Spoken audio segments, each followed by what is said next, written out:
Welcome back to the show, and today this is going to be funny. The guy moves in with squatters. Yep, I guess that's the way to get him out. Check it out. Chicago man says he did the unthinkable when he discovered alleged squatters in his property. He decided to move in with them. Marco Velasquez is the owner of this Southside property, which is on the market to be sold. He says his realtor came by with a potential buyer, but there was already people inside. I couldn't believe it. It was like a nightmare.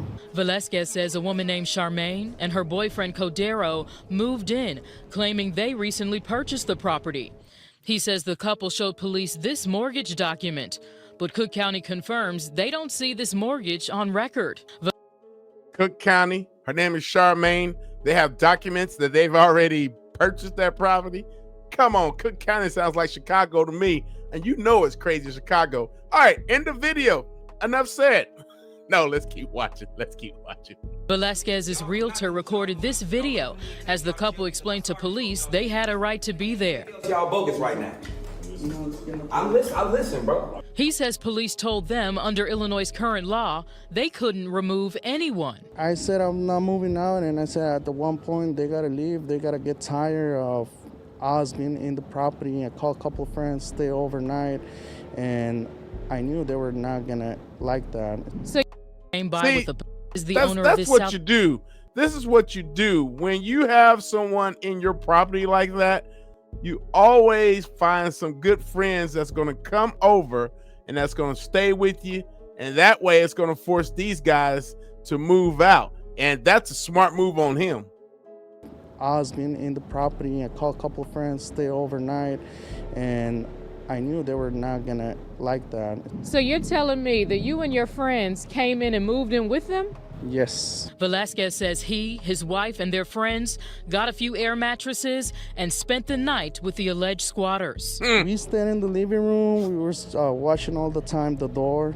They stayed in one of the bedrooms. The next morning, he says he realized they were not budging. They're like, oh, well, we want $8,000. Velasquez says they negotiated. He had the couple sign a cash for key agreement, and he paid them $4,300 to.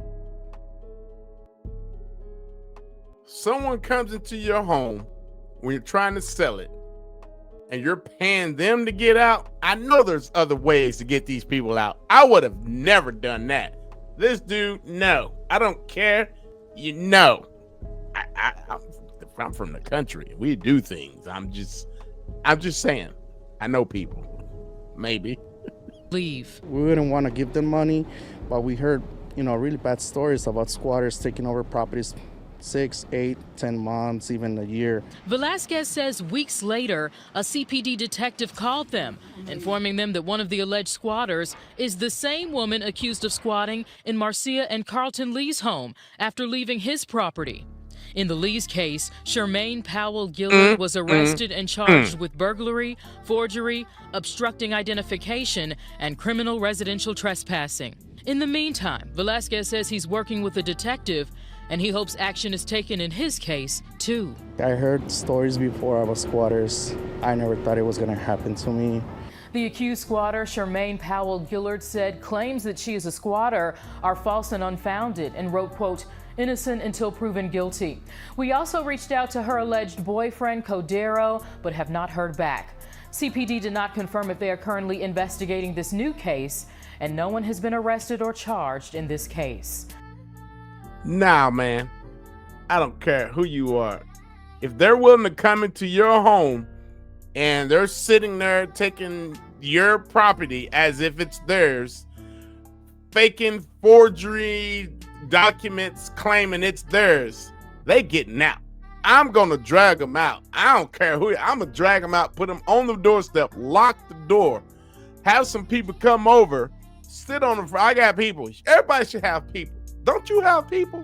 You should have some people that's willing to be there. Your ride or die, and just basically I don't care where you are in the world. You should have people. If you don't have people right now, go get you some people. You know what I mean? With that $4,000,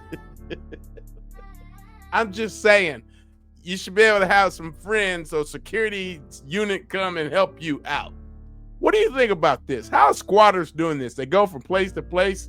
I mean, It's ridiculous. And I know some of you probably thinking, yeah, usual suspects. However, I've seen many different types of ethnicity doing this, and that's what they do.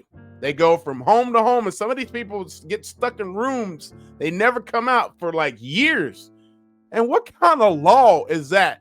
You have somebody that's going to break into your home and never leave, and they have to stay. That is about the dumbest law I've ever heard in my life. What do you think about this in the comments? Let me know your thoughts on this. Should he have done something different? And would you pay a squatter to leave? I wouldn't.